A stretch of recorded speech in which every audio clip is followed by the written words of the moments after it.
El gobierno a través del ANSES dio a conocer un nuevo aumento en las jubilaciones, del 7,5 para el mes de septiembre. Esta nueva situación que se está viviendo una vez más sin que corra la ley de movilidad, que está suspendida. Desde el gobierno de Alberto Fernández hizo la suspensión, la posibilidad de estar trabajando con una nueva ley. Después llegó la pandemia, eso no se pudo aplicar y los distintos aumentos se han dado por decreto, como este último que aplica para el mes de septiembre. Analizando un poco esta movilidad previsional, en cuanto a cuál es la situación justamente de los jubilados hoy por hoy en la Argentina, estamos en contacto con la economista de CEPA, Florencia Gutiérrez. ¿Cómo te va, Florencia? Muchas gracias por atendernos. ¿Cómo están? Muy buenos días. Gracias. No, por favor, es un placer. Bueno, han realizado un estudio desde CEPA en donde están marcando justamente cuál es la situación previsional, esta movilidad que están teniendo los jubilados en la pandemia. Contanos un poco cuáles son los resultados. Bueno, sí, desde CEPA realizamos un análisis sobre el impacto de este último aumento del 7,5% que empieza a regir a partir del mes de septiembre. Nosotros, para evaluar si este incremento efectivamente es o no es positivo, lo medimos en base a algunas estimaciones, por ejemplo, la inflación. Esa es una de las maneras que a nosotros nos sirve para saber si es positivo o no es positivo este aumento. Y entonces, si tenemos en cuenta ese dato, lo que podemos observar, este incremento del 7,5%, va a ser aproximadamente igual a las proyecciones que hay de inflación para el tercer trimestre. Por lo tanto, ahí lo que se ve es que no hay pérdida de poder adquisitivo. Disculpen que pregunte, ¿ustedes me escuchan? Porque me parece un cartelito que dice mala conexión a internet. No, perfecto, te escuchamos y te vemos perfecto, Florencia. Perfecto. Ahí está, buenísimo. Bueno, como les comentaba, digamos, sabemos que la inflación del mes de julio fue de 1,9%, la de agosto va a ser del 2,5% y septiembre está en torno al 3%, de acuerdo al relevamiento de expectativas del mercado que hace el Banco Central. Entonces, teniendo en cuenta esto, la inflación está en torno al 7,5%, igual que el último aumento de los jubilados. Por lo tanto, y también lo que se estima desde el Gobierno Nacional, es que prácticamente el 85% de los jubilados, que son los que cobran los saberes mínimos, van a ganarle este año la inflación e incluso van a recuperar poder adquisitivo que se había perdido durante los últimos 4 años de la gestión anterior, donde se habían perdido, nosotros hicimos una estimación de casi 20 puntos, se habían perdido con respecto a la inflación los saberes jubilatorios. Florencia, y esto hay que agregarle los bonos, los medicamentos, digo, cuando se hace una medición de poder adquisitivo, los bonos que han recibido los jubilados, obviamente que no entran en esa movilidad, y el tema de los medicamentos, que obviamente gran parte de los gastos que se tienen en jubilación depende de ello, ¿no? ¿Eso también entra en cuenta, se tiene en cuenta a la hora de analizar ese poder adquisitivo? Sí, sin duda, sin duda. Mira, eso es lo que nosotros le llamamos aumentos indirectos, Claro. porque sabemos que gran parte del gasto que tienen los jubilados es en los medicamentos. Bueno, por un lado, el PAMI tiene una política de acuerdo con los laboratorios en donde ciertos medicamentos se mantienen a un precio estable, un congelamiento de precios, y además sabemos que hay una enorme cantidad de medicamentos del Vademecum que están también gratis para los jubilados del PAMI. De acuerdo, también, reitero, a las estimaciones que hacemos del Centro de Economía Política Argentina, eso significaría como si fuera 4 puntos más de aumento para los jubilados, que sería ese ahorro que se hace en medicamentos, que está estimado en 3.000 pesos mensuales de los haberes jubilatorios, del bolsillo de los jubilados, que se va a los medicamentos. Así que es otra de digamos, de las políticas muy importantes, más allá de los aumentos, el congelamiento de precios de los medicamentos y los medicamentos gratis, porque están las dos políticas, congelamiento de precios y medicamentos gratis. El hecho de la ley de movilidad, de aumentar por decreto, es mucho más político, pero económicamente te hago la pregunta, Florencia, porque sepa lo que hizo una comparación, o si se quiere, tomó el parámetro de la inflación. Ahora yo te pregunto sobre la ley de movilidad que está suspendida. ¿Cómo viene esa carrera? Porque denuncian los jubilados que se está perdiendo poder adquisitivo si todavía se estaría implementando aquella ley. Sí, exactamente. Mira, hay una realidad, digamos, ¿no? Si nosotros vemos la película completa, estamos en un contexto de caída fuerte de actividad económica.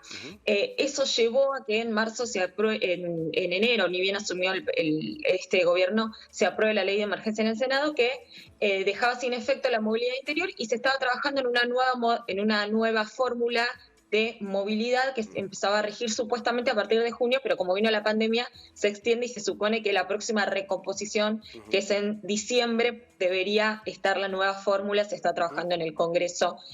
Hay puntualmente una comisión que está analizando la movilidad jubilatoria. Pero digo, más allá de eso hay una realidad, y es que sí, si teniendo en cuenta la fórmula anterior, la fórmula que se dejó sin efecto, el aumento jubilatorio hubiese sido un poco mayor. Pero lo que pasa es que hay que tener en cuenta que ese cálculo está estimado en base, esa fórmula está estimada en base a la inflación de 6 meses previos. O sea, está con un corrimiento de la inflación. Por lo tanto, cuando vos estás en un contexto macroeconómico inflacionario, donde todos los meses hay inflación, bueno, esa actualización se paga sola. Pero ahora estás en un contexto diferente. La inflación no está en aumento, sino que de acuerdo a los últimos datos, la inflación viene como cediendo un poquito. Por lo tanto, implica un mayor gasto de parte del Estado. Y no es un ahorro por parte del Estado, porque si uno ve la película completa, que esto quería ir, si uno podría decir, bueno, esto es un ajuste por parte del Estado, tendría que significar un ahorro. Y sin embargo, lo que se destina al gasto social es lo mismo con las dos fórmulas, es prácticamente similar. Entonces yo creo que tiene que ver más con un contexto de pandemia que hizo que se paralice, se den los aumentos por decreto, que no se pierda poder adquisitivo y que recién a partir de diciembre se empiece a hablar una nueva fórmula que permita recuperar el poder adquisitivo que todavía no pudieron recuperar los jubilados. Están 15 puntos abajo si lo comparan con las jubilaciones del año 2015. Ese dato está bueno. ¿Cuánto se ha perdido desde el 2015 a esta parte? 15 puntos. No, en realidad la pérdida del poder adquisitivo fue de casi 20 puntos, fue del 19 puntos, del año 2015 al año 2019. Para hacerlo de manera más gráfica, si vos en el año 2015 cobrabas 100 pesos, en el año 2019 cobraste o perdiste 20 pesos, cobraste 80. Claro. Bueno, con estos nuevos aumentos se recuperaron, las jubilaciones mínimas recuperaron 4 puntos y medio, casi 5 puntos. Entonces, todavía te falta recuperar un 15%, que eso es lo que se espera que se haga con la nueva fórmula que saldría en diciembre.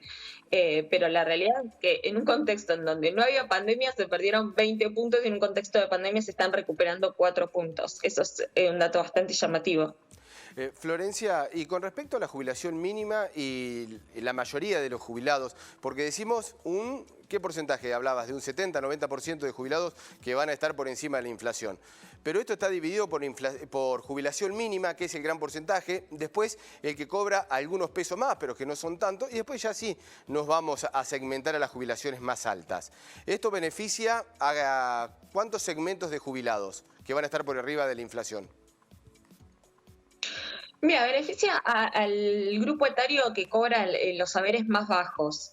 Me parece que eso es parte también de una reorganización que quiso hacer el gobierno nacional, de decir, bueno, había una diferencia muy marcada y muy grande entre los jubilados que cobraban la mínima y los que cobraban más. Por eso, si uno mira cómo había sido el aumento en el mes de marzo, había sido un aumento segmentado, o sea, los que cobran la mínima tuvieron un aumento un poco mayor que los que cobraban más. Bueno, esa reorganización que se quiso hacer se vio porque efectivamente los que cobran menos van a estar empardados o incluso van a poder superar casi por 5 puntos la inflación, pero los que están ahí en las inflaciones medias, la tengo con la inflación porque salió el índice mayorista de precios y me quedó en la cabeza. Los que cobran los saberes medios o más altos, sí, no van a lograr ganarle a la inflación. Pero bueno, es una cuestión de reorganizar y asignar prioridades. Entiendo que la próxima fórmula sí va a tener que tener en cuenta, sobre todo a los que están ahí cobrando que no los saberes medios, Claro. En 30.000 pesos, que la realidad digamos, bajamos un poco al llano, no alcanzan los datos, los números de inflación, los números de jubilación, digamos. Un jubilado de la mínima está cobrando 18.000 pesos. Claro. Y los que no cobran la mínima están cobrando un poco más. Digamos, no es una cifra que uno puede decir es positiva. Falta mucho. Los jubilados siempre son variables de ajuste, los jubilados siempre sufren las mayores pérdidas de poder adquisitivo, siempre son los que llegan últimos a fin de mes, o sea, falta una política más fuerte sobre jubilados, la realidad es esa. Si uno, de hecho, lo compara con la canasta básica, está bastante por debajo las jubilaciones. O sea, creo que eso se tiene que modificar y que tiene que haber una política de ingresos más fuerte sobre los jubilados, pero bueno, lo que tratamos de analizar en CEPA es, en este contexto, esta foto de momento recesivo de la actividad económica, bueno, no se va a perder con la inflación, incluso si uno lo compara, hay un análisis muy interesante que también hacemos en el informe, que es compararlos con los salarios de los trabajadores y trabajadoras. Y cuando uno hace esa comparación, lo que te das cuenta es que los asalariados, los trabajadores, generalmente, o en su gran mayoría, salvo algunos gremios que lograron acuerdos, están perdiendo poder adquisitivo. Y sin embargo, los jubilados no. Está bueno. Entonces, me parece que... Está bueno ese dato, Florencia, seguramente lo vamos a seguir trabajando porque los jubilados, como vos decís, vienen perdiendo desde hace mucho tiempo y ojalá que vayan recuperando poder adquisitivo. Muchas gracias, Florencia Gutiérrez, economista de CEPA, ha sido un placer. Gracias a ustedes, buenos días.